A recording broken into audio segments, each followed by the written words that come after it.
Everyone, मैं आज आपके सामने एक न्यू टॉपिक लेके आई हूँ जिसका नाम है यूटीआई। यूटीआई क्या होता है? हमारा जो यूरिन होता है जब हम उसे पास करते हैं तब हमें जलन होती है। ये टू पार्ट में डिवाइडेड होती है, अपर यूटीआई और लोअर यूटीआई।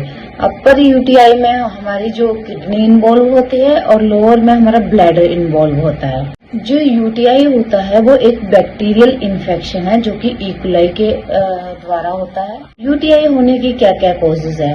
मेन कॉजेज ये होता है कि हम जो वर्किंग लेडीज है वो ज्यादा टाइम अपने यूरिन को अपने ब्लैडर में होल्ड करके रखती हैं, ज्यादा पानी नहीं पीती हैं, जो वर्किंग वुमेन होती हैं, तो उसकी वजह से भी हमें यूटीआई हो सकता है। अगर हम पब्लिक टॉयलेट यूज करते हैं और वो क्लीन नहीं है, उससे यूटीआई हो सकता है। अगर कोई प्रेग्नेंट लेडी है तब भी बहुत ज्यादा चांसेस होते हैं हमारी यूटीआई होने की। अगर कोई किडनी का पेशेंट है उसको यूटीआई हो सकता है। अगर कोई कैथेटर लॉन्ग टाइम से किसी को बाथरूम की पाइप लगी है, कैथेटर लगा है, उसको यूटीआई हो सकता है। अगर कोई डायबिटिक है, शुगर वाला पेशेंट है, उसको हो सकता है। अगर कोई न्यूरो वाला पेशेंट है जिसका न्यूरो की कोई दिक्कत है उसको हो सकता है, क्योंकि वो अपना जो यूरिन की पाइप लगी है उसे खाली नहीं कर पाएगा, ज्यादा टाइम तक यूरिन रहेगा, उससे भी यूटीआई हो सकता है। जब हमें यूटीआई हो जाता है तो उसके क्या क्या साइन होते हैं जिससे हमें पता लगता है कि हमें यूटीआई हो गया?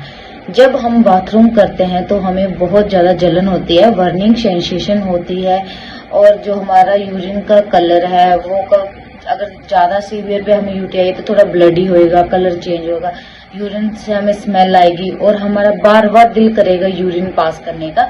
हमें बार बार लगेगा कि हमारा ब्लैडर फुल है, जो कि फुल नहीं हुआ होता है पर हमें फील होता है कि फुल है, तो हम बार बार यूरिन पास करने जाएंगे।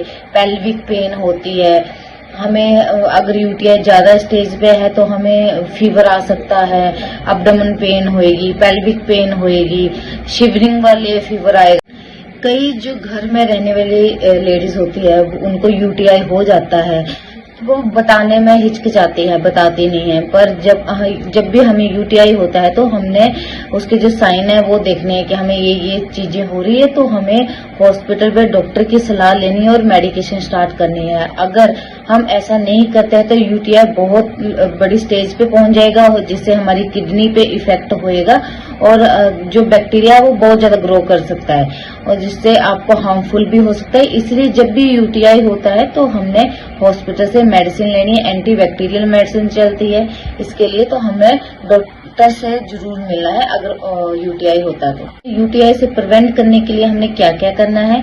सबसे पहले जो हमने यूरिन जो है हमने ज्यादा टाइम के लिए होल्ड करके नहीं रखना है। हमने जो पानी है वो ज्यादा से ज्यादा पीना है।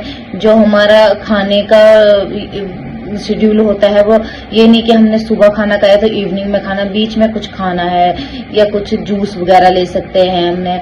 और जो हमें कॉन्स्टिपेशन से हमने अवॉइड करना, कॉन्स्टिपेशन नहीं होनी चाहिए। अगर कॉन्स्टिपेशन होगी तब भी हमें यूटीआई होने के चांसेस होते हैं, तो ये इन चीजों का ध्यान रखना है। और हमें जो हम प्राइवेट पार्ट होता है उसको हमने ड्राई रखना है, वेट नहीं रखना।